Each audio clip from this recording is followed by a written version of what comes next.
Good morning, Matt. Oh, man, he's in a mood today. What's up, Rick? What's up, buddy? Ready for the beach? I am, man. I am. You guys driving down? You are literally between me and the beach at this point. Ooh, Lord. I'm not really a beach dude, so. Oh, and you got little kids and they can't go anywhere. And I'm going to a really cool place. It's literally an island with, there's just some couple houses on there. That's it. Was that island I heard that Tom Brady was renting? He's been renting Alex Rodriguez's home while he's down there. Is that the island? He's renting Absolutely, yes. It's like a 20 mile. It's a smaller home. I think it's like $29 million. And Brady's only renting it for like $100K a month. I don't know if you know this, but I'm kind of a big deal. I did know that. I mean, you're on this podcast, so that says enough. But yeah. Money really isn't a thing for me. So going, absolutely. Hang out with Brady and A-Rod all the time. It's never about money, Matt. Nobody cares about that. Hey, man.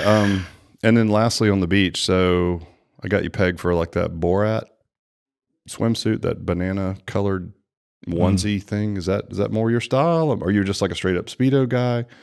I don't really want to tell you. You just have to see the pictures. I can't wait to see the pictures. But anyway, I hope you have a good time. But happy Monday, everyone. That's when we're filming. Usually do Monday morning. So it's good to get the week started off right. And today we're going to talk about something that came up in a conversation I had with some kids the other night. And I say kids, but college kids. We are, I teach periodically, step in and do a presentation or help out with this entrepreneurship class at a local community college. And I didn't even know that. Yeah. See, you just giving back. I'm all just over a giver, the place, Matt. Yeah, exactly. Hello, giver. So these guys are. It's cool because it's a night class. A lot of these guys are already like young professionals, and they're going back to get entrepreneurship degree or advanced degree, whatever that is. So they usually have some pretty compelling questions, and they know what they're doing, and they're pretty serious about it, which is cool. But they're doing a marketing project for our business. Did I tell you about this? So they're going to do. They choose a business for this one particular class that they do curriculum, and there's 35 kids in there, and they're going to be doing our business, brick and mortar, like B2C. Cool. They're going to be marketing our business, and it's good. It's good to get some fresh eyes on it that don't know everything that think they know everything about the industry, right? But one of them asked me at one of my lectures, what do you do about what's called imposter syndrome? And I'm very familiar with it. So it was a great question. And the question was, how do you overcome imposter syndrome? And so that's what we're going to talk about today. I think as a leader or anybody that's trying to level up, it's a natural part of the process, but it's really uncomfortable. And it can be super weird. It can be paralyzing at times. And so we're just going to talk about, I'm just going to tell my story, like when it's manifested itself for me. If you feel like you have any input, like it's ever happened to you, let me know. Never. I know I got this always. Yeah, that's when you know you're gone. Once you have it all figured out, you're a guy one foot out the door. So this imposter syndrome is essentially you feel like a phony. I guess we'll put it in layman's terms. So you feel like a phony, meaning you feel like that you're going to be found out. Like you get to a point and you're like, oh my gosh, like here you are. You kind of look around and maybe you're literally in a room and you're the dumbest one in there, which by the way is a great room to be in. But you might feel like, well, I don't deserve to be here, or why is this person, even asking my advice, or, like I don't deserve what I'm getting for whatever reason. It could be education, it could be experience, it could be age, it could be a million and one things that would drive this, right? And so it's certainly happened to me, and I still have it. So the answer to this person was, you don't ever get rid of it, right? Like it never goes away. Like if you are in a culture like ours, where you're always trying to level up, and you're always trying to grow, and you're always trying to stretch your abilities, then that means that you have to suck at things. You can't be a beginner in something and be great at it. And if that's your mentality, then if you always want to be great at something, you're never going to do anything significant. Sure. Because you're never going to get uncomfortable, and you're never going to stretch yourself. You don't necessarily have to suck to have imposter syndrome. Well, that's the thing though. Like, and we'll talk about like, is it good or bad, right? But let me just give you examples like throughout my career. So when I first started personal training people, it was a million years ago. It was like the early 90s, and personal training wasn't even a legitimate industry. You had to like explain what a trainer did. I was working at a big health club, put it this way, and I was trying to recruit clients. And this is how different it was back then. There was no social media, there was no smartphones, nothing. And so how would I generate clients? There was literally a card sort of bucket on the weight training floor at this big health club. I had asked them if I could be a personal trainer. They didn't know what that was. This was at a health club. What is that? I'm like, well, I train people and they pay me for it. And they were like, oh, that's interesting. And this was a pretty progressive club. So they had an exercise physiologist, but they were doing like Harvard step test, blood testing, blood pressure. They were working on health initiatives. I was trying to help people look good, right? And so I put a sign-up sheet by this card, where the workout cards were filed. And it was literally just a sheet of paper, scotch taped to the desk. And it was like, are you interested in a free personal training session? Name, phone number, right? And that was it. And of course, can you imagine doing that now? Like someone writing their phone number down and their name, and then walk off. And then every guy in the gym or girl sees it and is like, oh, I'm going to get that one. I got your digits. Have you done that? No. But I mean, it wouldn't happen now. It's just a different time. And I remember sitting down with my first client, and she was probably in her mid 40s and I was maybe 20 years old. And I'm going to help this lady with fat loss. And she's talking about hormone issues and all of this shit that is so foreign to me. I'm like, I have no idea what you're talking about right now. And so I felt like an imposter. I felt like I was sitting in a seat and I was entrusted with someone's health and wellness, and I was not qualified to handle that. And it was super uncomfortable. And I just remember thinking, I'm like listening to her challenges and what she needs, problems that she needs solved, and thinking to myself, you are way in over your head. Like you're not going to be good at this, because, I loved health and fitness and I was a good coach and I understood the psychology of it. I didn't have an exercise science degree. I don't even think there was a certification out back then. Right? You know how to work out, man. Yeah, bro, I need to get swole, right? But at the same, I did know movement and I did know nutrition and I knew accountability, and I had a decent sense of humor so I could get along with people. And I thought, okay, well, we'll give it a whirl. But I can remember even back then sitting in that seat, listening to these challenges that this lady had and how I was going to help her, and thinking to myself, you do not deserve to be sitting here. Like, that should be an exercise physiologist or someone. And then I don't know where this comes from, where it's manifested or how it gets cooked up in your mind. But I remember feeling that way then, right? Well, how'd you get over it then? You just do it. I mean, you fake it till you make it, which, I mean, I wasn't going to harm her. I didn't feel like that. So I thought, well, what's the worst that can happen? I mean, yeah, I might go out there and work with her, and she might say, we're the dumbest person I've ever met, or you don't understand me, or whatever that is. Right. But you go and you do the work first, and then the confidence and the motivation comes later. It's like losing weight. You first lose some weight and then you get motivated. It doesn't work the other way around. Nothing drops out of the sky and lands on you. You're like, oh, this is who I am, and this is what I'm meant to do. You find that out by doing shit, right? So start working with this lady, and everything went fine. And there was more people, friends of hers came on board. And pretty soon I'm like, okay, I can manage people's habits and help them manage their habits and lifestyle. I can get people to a fitness goal. Awesome. A couple of years go by and I'm running all over town, training people in their homes and in gyms. And I think, wow, what would be cool is if instead of me running all over town, is if I opened a facility and then put people, had everyone come to that facility, and then I could have friends of mine that are trainers. They could train their clients out of there. It would just be this weird little panacea of like personal training. And it was the birth of the personal training center, right? Or the studio model. This was 91 when we started the project. So 92, we opened, and it was the same thing. I can distinctly remember, I can picture faces. These are how strong these emotions are, this imposter syndrome, is, because it doesn't feel good. It really doesn't. Where I'm sitting down and I'm interviewing someone. We had massage from the very start, just because it seemed like a back scratching service, with high-end personal training. And so I was 22 years old, and I was interviewing a lady who had an advanced degree, and she was like in her early 50s. And I can remember like going through my interview 101 questions that I probably purchased a book at a bookstore, go figure, on how to interview people. And I was like, tell me about your strengths. What are your weaknesses? What do you bring to the table? And I think back now, she's like my age. And I can just imagine sitting down with some 22-year-old who's asking me, like, tell me about your life experiences, right? Yeah. And judging me on it. It's laughable. It is. But I didn't know what else to do. It's my business. Right. They have to be hired.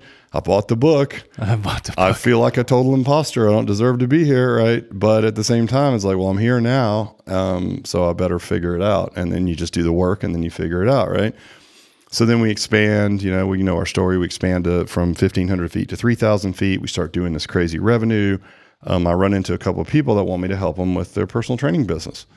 And I can remember the first time I monetized like a visit, like somebody was going to come visit me, and I was going to charge them for the day for information. I was so nervous. I was like, man, I'm going to be so exposed. Like, they're going to come in here and ask me really advanced high level questions about my business metrics or something, and I'm not going to have any answers, and I'm going to look like the biggest idiot ever. Right. I'm going to be totally exposed, right?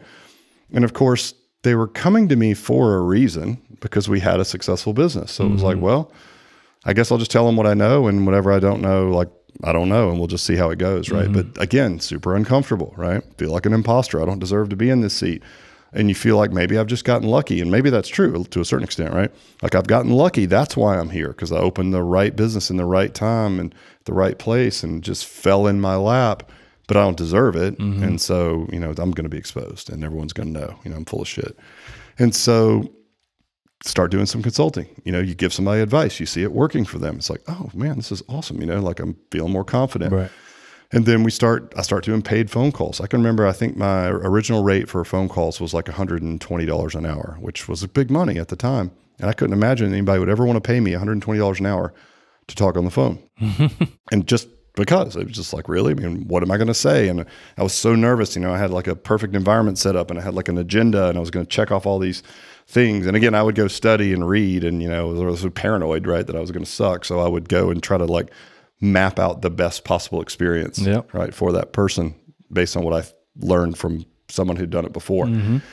And then, it would go well. And then I raised my rates, and it's like, it just kept raising my rates because you're just trading time for money. And at some point there's not enough to charge to even do that. Right. And then, as I've talked about on here many times, a Gold's Gym owner, they come into the gym and they say, listen, in my area, and he's like, it's a packed Saturday, and he's looking around, he's like, I've never even seen anything like this. Could you take this and replace my personal training department? This guy owns several gyms. He's like in his 70s at the time. He's a really smart businessman. He's well respected in the industry. And what's weird, and what I want everyone to hear, and if you go through this, I just want you to know it's normal. Like, my knee-jerk reaction every time these things come up is to say no. And the reason that you would say no early on is just because you're like, like, you don't want to be exposed, right? Like, you're like, well, no, like, I can't do that, right? I mean, you don't even say it out loud, but that thought does pass through your brain. Well, what I heard the entire time out of all those scenarios, that really you said, oh, well, I read a couple books, I did that, so it pushed you to be better and learn more, which is... Well, and before I go on, because, I mean, it's only like... What I'm telling you guys is imposter syndrome never goes away. And at any stage of your life, if you're stretching and pushing for more, it doesn't even have to be professionally, right? Like, if I right now decided I wanted to do, I like to shoot guns every now and then, but I'm not that great at it. I can stand there and plink away, whatever.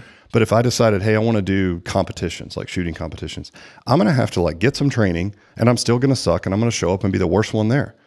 Well, it's imposter syndrome in some ways, right? Right. Same kind of thing. I mean, I think there it's obvious because you're a beginner, but if you don't know that you're going to suck at something, and you're not willing to put in the work ahead of time, you're never going to do anything significant, because you're going to be paralyzed with fear. Yeah. And I think certainly for me, that's where it would come from. Or if you're just that blind to think that you're going to come in and be awesome. I mean, that might be other. But I mean, the thing is, like, it's going to be proven to you time and time again. So you may then move from activity to activity, always failing. But like, eventually, I mean, I think people figure that out intuitively.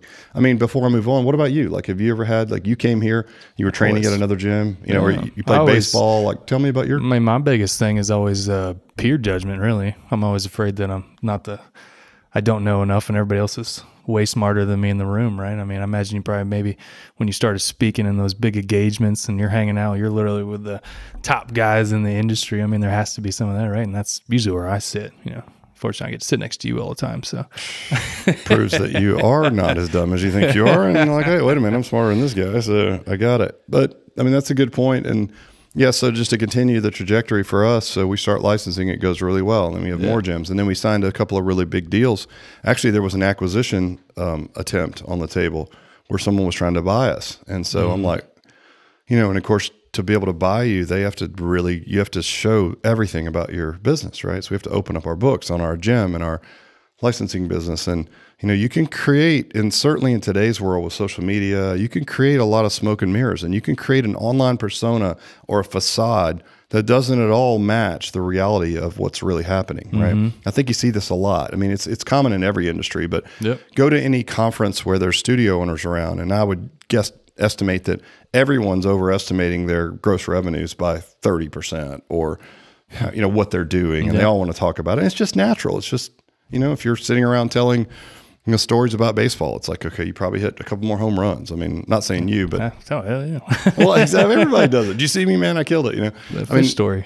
Yeah, exactly. Everyone does that. But when you're going to go through an acquisition, I mean, you're opening up everything, right? And so that was another time, and I'm like, wow, I can't believe someone is going to a big, sophisticated, smart company would put value on this thing that we're doing. As good as you say you are, yeah. Exactly. And then you go through that, and we didn't end up doing it, but it ended up with some engagement with some bigger companies. It's like, okay, now you're sitting on their board and you're like, man, and you look around the table and you're like, I don't even know what I'm doing here. Like, I'm the dumbest person here, right? But again, it just never goes away. And so, we then a couple thousand licensed clubs later, right? Then we decided to go to franchising. Well, guess what? Even though what we've been running as a license would be considered franchise light in a lot of ways, franchising is a whole nother animal. Right. So we move into franchising. Guess what? I'm trying to say we've got this compelling, great product, which I know that we do because we've seen it scale. But once again, I'm back at the bottom. I'm the smallest franchise in the, because we just got started. Yeah. So I'm confident in it, but I always have that weird imposter syndrome, And I just want any entrepreneur that's listening to understand that it never goes away. If you're trying to push yourself to be uncomfortable, you're going to get exposed. And so you have to get really used to, quite honestly, just sucking at things at first. Like, it's just part of the process. And if you don't work hard to push through that, you're never going to accomplish anything significant, because the negative side of imposter syndrome is that you're going to be paralyzed with fear. Right. You're going to be so scared that people are going to find out that you're not what you say you are. You thought you were. Yourself out there, that you never put yourself out there. And that's a travesty, right? At the end of the day, it's kind of like the old Churchill thing. I mean, it's the one that got in the arena, right? The one who left their blood and sweat in the arena. That's the one. Like, at least they went out there, win or lose. Right. At least you know who you are now, right? Even personally, at least you took a risk and you exposed yourself, and that could either lead to great growth. Not always. Sometimes you do find out you're just terrible at something, and maybe you're not cut out for it, but at least you went there, and then you could maneuver around it, or you could work to change it, or whatever, right? And so the negative can be is if it's so overwhelming, maybe you should question like what you are putting out there. Like, maybe you're an online guru and you really haven't done shit. Yeah. I mean, I don't know that happens. I don't know these folks, but I'm sure there's people that do that. Well, if you're standing next to your Uncle Bill's Ferrari talking about how people make 7 figures online and you never made any money online, you probably have imposter syndrome, and rightly so, and you wouldn't want to be exposed, So that's one thing. But I think if you have something of value to offer and you don't take a shot at it because you're scared that you're going to get exposed because you don't feel like you have good leadership skills or business acumen or whatever, well, friggin' learn it. I mean, you don't learn it by sitting on the sidelines worrying about how to learn it. I mean, you have to acquire skill sets to move up. You have to kill your old person. Literally, parts of you have to die off to rebuild, to grow. And that's painful. Like, personally, you got to let go of some shit that you used to do, or the way that you used to think. You got to break belief systems, and none of that is easy. But if you can just get yourself to the point where you understand that it's part of the process, then you just get comfortable being uncomfortable, if that makes sense, right? It's turning into like Motivational Monday. I'm getting fired up. Are you? Yeah, man. Are you going to go back, start playing baseball again? Oh, yeah, let's do it. I'll start soft tossing you into a net in here in the conference room. But yeah, I just want people to understand that it's normal. And so when you've got somebody who's 23 years old, who's in a entrepreneurship class, and they're like, I have, and they're running a side hustle and it's going pretty well. And they're like, what do you do about imposter syndrome? I'm like, you friggin' get used to it, because guess what? I still have it. Like, there's no one, and I would assume that if I looked at someone else, I would think they didn't have it, right? Like, if someone's more successful than me, I look up to people that have done more than I have, right? Yeah. But I look at them and I know deep down they feel just the way I do. They just feel it. They're just in a different place. But if they're growing, they feel exactly the same way I do. Well, most people do, and the reason it is so hard is because nobody's voicing that. Like, that's not something people generally talk about, and that's why it is so tough, right? Yeah. So yeah, true. And so, how do you combat it? Well, first of all, if you can overcome the fear of being exposed, because listen, it would make you feel better to know that everyone had it and everyone was self-conscious. It's sort of like you're worried about what you look like or what you're wearing, and nobody really cares because they're only worried about what they look like and what they're wearing. Right? Is that true? Right? Yeah, a little bit. Yeah. Like people come to the gym. Like let's use a gym analogy. People come to the gym and they're self-conscious. They say, "I want to lose weight before I come to your gym." Yeah. I'm like, nobody cares. You can be 150 pounds overweight. It doesn't matter. Right. Everyone's on a journey and they have their own journey they're worried about. They're too worried about what they're doing to worry about you. They're happy for you, right? So don't you just start cooking things up in your head over time, but it can paralyze you if you don't recognize it, right? But if you do recognize it, and you can get on top of it and you're like, okay, this is part of the process. I'm going to suck. I have to understand that each level that I go to, I'm not going to know everything. I'm going to go from where I am now. I'm on top of it. I'm comfortable. I'm smart. I'm competent. Now I'm going to move into this position. Maybe you even work in a big corporation. You get pushed from middle level management to VP of this, or you're the head of this department, and your peers are now working under your tutelage. And you're like, oh God, I was just having beers with them last week. They're not going to listen to me, right? It's a natural way to do it. The only way to combat that I can think of, just from personal experience, is to work harder. Right. You pulled it out. I wasn't even thinking that, but every time I had that paranoia about being the dumbest person in the room, it's like, well, don't be the dumbest person in the room. Right. You accept the fact that you're going to be, but also maybe resign yourself to the fact that you don't always want to be. And the only way to change it is action and straight through it. Right. And you get straight through it by being really uncomfortable, making mistakes, using them as learning experiences, trying not to repeat those mistakes. Right. And understanding that everyone, even if you're looking way into the future and you see someone and you're like, that's someone I'd like to be like, well, reach out to them, right? You're going to find out that they're normal people. They pull their pants on the same way that you do in the morning. They have different problems and different insecurities, right? But they all have them. Yeah, have you seen, I guarantee, well, Jeff Bezos is right. He's like the first guy to be worth $200 billion. And you've seen him lately, like he's all jacked up, right? He's been working out. So it's like, well, he probably had some things he was working on. So even a Jeff Bezos, everybody's got some demons in some areas of their life where they don't feel like they're enough, right? And that's okay. Like the thing is to say, I get it. It's okay. The only way is through it, right? Like there's no around it. You can't hide it. You can't fake it. You just have to learn and you have to be bad at something. So basically just embrace it and get better. Yeah. Don't let it just paralyze you like you said. For me, I use it as like that paranoia for me makes me work harder, right? Like I don't want to be the dumbest guy in the room. Right. Like I want to be the guy who says I have a kick-ass franchise and we have, 1,000 locations worldwide. Like I want that. But I'm under no delusions that when I get to 1,000 locations, I won't also have imposter syndrome. Like, how did I get here? What are we doing here? Like, are we going to 2,000? Are we going to sell this thing? Like, what are we doing? Right. I'll still have it. Think about you. We're on the same trajectory, right? So like you're programming for 2,000 clubs worldwide. When you came here, you were working at LA Fitness and we're like, man, I've never, this is a whole new ballgame for training for me.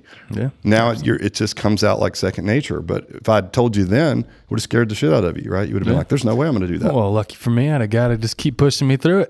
Yeah, right. An equally paranoid person in the room with you who would be like, we got to get better. But how many offline discussions do we have every day about like, man, this needs to be better, right? You come to me all the time. You're like, I just don't know. This isn't good. Should we be doing this? Should we be doing that? And I guess paranoia is a bad word, but I just see it as like a yearning for us to get better. And you can't ever do that. Like we're not going to be able to get from here to 1,000 franchises without making some mistakes, without learning a ton, without feeling like imposters, being uncomfortable the whole time. And quite honestly, even when we get there, it's not going to change. We're still going to feel the same way we are right now, right? Even if, our financial situation was like drastically better. Again, Jeff Bezos, it doesn't, none of that stuff matters. You just have it. Right. And it's probably around ego and insecurity and stuff like that. But if you don't learn how to manage it, it's going to paralyze you. If you can, you'll soon realize everyone has it. It's just part of the process. And I use it as fuel for me. Like I don't want to get up in front of a group. I can remember doing my first keynote and it was in front of all the big wigs in the industry. Right. And these are the CEOs of these big franchises and stuff. And there's 1,000 people in the room and all the vendors in our industry, right? And I'm the kickoff keynote speaker. And I had already been speaking for several years and I felt like I had a pretty good shtick. But was I scared shitless? Yes. Did I feel like an imposter up there? Yes. Did I crush the talk? Yes. Right? But I didn't know I crushed it until I could finally look back on it a few years later and not blow holes in the 55 things I did wrong. Right. And try to get better. So I just want everyone to understand imposter syndrome. It sounds like a derogatory term. It's part of the process. Everyone has it. Even the people you look up to who've been in the game for a long time, they've got it too. And they've got it around other things. I would say if you're 80 years old, you probably still have it somewhere in your life, right? Yeah, absolutely. So fix it. You know how you fix it? You work hard, you learn, and you keep moving up. And as long as you're moving up, just learn to live with it as like a weird cousin. Weird cousin. Mr. Imposter Syndrome coming to family dinner tonight. He's always there and he's not going anywhere. And you just got to learn how to live with him. And I use him as fuel to say, okay, I feel really dumb right now. I like to be the dumbest guy in the room now that I realize what kind of fuel that can give me. And when I am, I'm like, all right, you've got a lot to learn. Like you've got to level up, right? I won't lie. The natural inclination sometimes is to get small, to get comfortable. Right. And I think everyone does that. You push your limits, get really uncomfortable. You're like, nope, gonna get small again. And then that feels good, but it's not the right way to go because you're still going to have that same feeling regardless. So you might as well push right through it. You know, it's a great book. I've been reading the Stoics a lot, and there's a good book called The Obstacle is the Way. And there's stories of like, Bill Belichick and Nick Saban, again, sports analogies, but sports is a great analogy for life in a lot of ways. And you remember Lane Kiffin, I think he's the coach at Central Florida now, when he was leaving Alabama. He used to be the offensive coordinator there, and he was, he wasn't getting his way, and it was everyone else's fault. You're giving all your power away. Like you have no power because it's always the market, or your head coach doesn't do this, or you know what I mean? It's always the same thing in business, right? My customers suck. I'm in a bad market. My leads are bad. Corona hit. It doesn't matter. There's always reasons why. And so as he was leaving, even though they maybe weren't partying on the best of terms, Saban gave him this book, The Obstacle is the Way, is the title of the book. And it's basically like, that is the path, right? There is no other path. And yes, you can be strategic in certain situations, but I'm talking about these personal journeys of leveling up. The only way through them is straight friggin' through it. Yep. And you have to understand that the going through it is what it's about. Because when you get there, there's no arriving at the other side. Then you start to realize the whole thing is that, right? The whole thing is the process. So you start to love the process, and you start to love learning, and you start to love leveling up little by little, scratching and fighting, and you learn to fight. You like the game itself more than whatever that win is. Simon Sinek's Infinite Games, right? The game's just to be in the game. Well, to be in the game, you're going to have to level up because your game's changing all the time, and you're growing all the time. And if you're not, you're probably sliding backwards. So anyway, a little bit of Motivation Monday, but it's just important for everyone to know that. And it was all, all this was spawned from a question from a really bright 22-year-old kid who's like, hey man, what do you do about imposter syndrome? I'm like, that's $1 million question. Nothing. You use it for fuel and you try to get better and learn to live with it. And that's it. Hope that helps. Awesome stuff, man. All right, brother. Thank you. Thanks. Appreciate it. Bye.